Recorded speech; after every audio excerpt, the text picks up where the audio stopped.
Doma Sports Talk worldwide with some news from the world of boxing. So y'all know what time it is. You ain't in a rush to get concussed, baby. Now, the residue from the big fight, Errol, the Truth, Spence, and Terrence Bud Crawford. We all know what time it is. We all know what happened. We know that Terrence Crawford is, a legend, right? Errol Spence, we know that he has a heart. Some of the things we knew before. A lot of that we knew before. We knew that Terrence Crawford was a legend. Some people just didn't want to admit it, right? And would say Terrence Crawford didn't have a resume, calling tons of awesome fighters nothing, right? That's what people do when you say no resume. That's what you're doing. You're saying Victor Postal ain't nothing, Felix Diaz ain't nothing, right? I was talking about Delorme, Deary Jeans, Bryce Prescott, Gamboa, and others. All of them are nothing, right? And those guys that are nothing beat are nothing too. So what you basically are calling is like 85% or maybe 90% of all the fighters from 135 to 147 are nothing because they fought Terrence Crawford and he put distance between them. We knew he was a legend before. We knew that Errol Spence has a lot of heart. I call Errol Spence Van Helsing because that boy's heart rate don't get up. And even during the lead up, he would say one-liners, but his heart rate won't get up. So, and he's still awesome, right? It's just what you're seeing from Terrence Crawford is historic, right? And we just ignore it. We do it with a lot of people. I'm going to do a video about Deontay Wilder in a minute, right? We just act like everybody's 30 pounds lighter than the people they're knocking out, and they're knocking out all these people and just learn boxing. And we act like that isn't awesome. Americans. That's one of the most craziest stories ever. But I'll get to that in another video. Bottom line is, your boy Terrence Crawford is legendary, right? But let's get to the point of the video, right?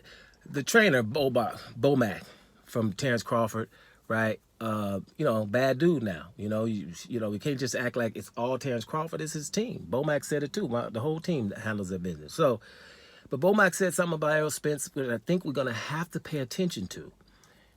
Is he's too damn slow, right? Now, he's not too damn slow for everybody, obviously, because if he was too damn slow for everybody, he wouldn't have made it to that fight, beating a lot of great fighters. He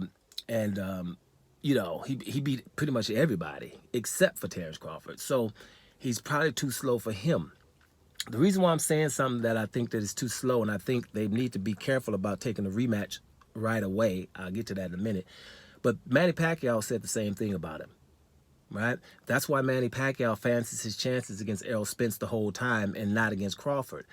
They stay away from Crawford. He can hurt you. But Errol Spence, even though he's bigger than Crawford and comes forward and all those wonderful things that Errol Spence does, Manny Pacquiao and his team felt like he was too slow for Manny Pacquiao, and he could beat him, right?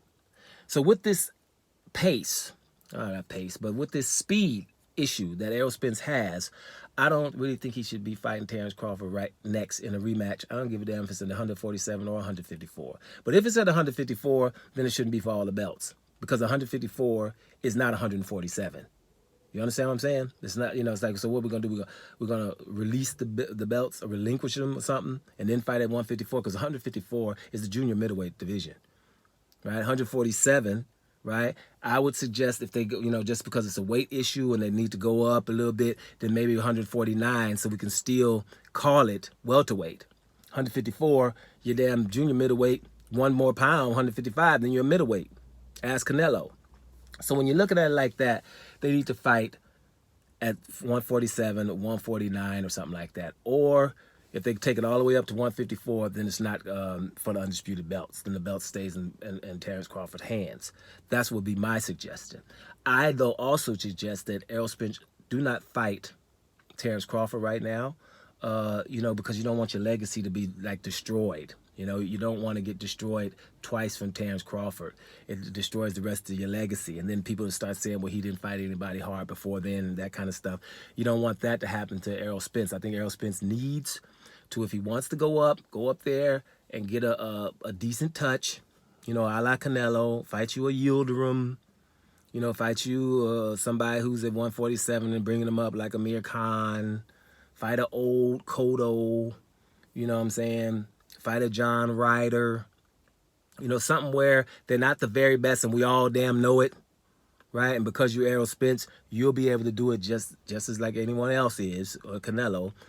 Fight a fight, you know you're going to win, and get to, you know, but something where you can practice on those things you're going to need. Because, well, like I told everyone, and I hate that I ain't had my told you hat on, right? Because I'm not trying to gloat, but I told you about Terrence Crawford.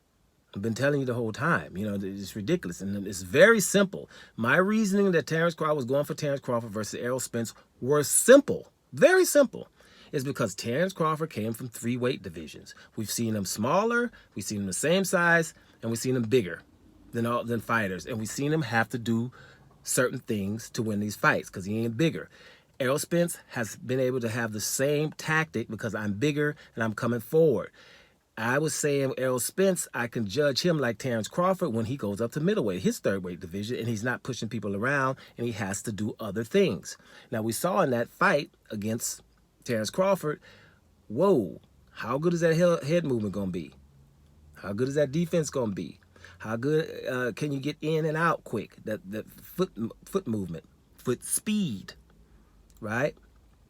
The upper body movement. Right? Canelo's not fast, and he doesn't have good foot movement, but his head movement, upper body movement is immaculate. Those are things you're going to have to work on before you mess with Terrence Crawford again. And I don't think you can do it in a training camp. I think it has to be a little bit longer than that. So I would hope that Errol Spence, because, you know, I'm rolling with Errol Spence too, you know, just like Terrence Crawford. I would hope that Errol Spence takes 1 or 2 easy looks before he goes back and mess with Terrence Crawford. If he does it immediately, then you're going to probably have a little bit of a problem with your legacy. You know, you don't want to get beat that bad twice in a row, right? So let's see what happens going forward. Manny Pacquiao and Bomac think that your boy Errol Spence is just too slow. What y'all think? Doma Sports Talk Worldwide. And I'm up out of here, y'all.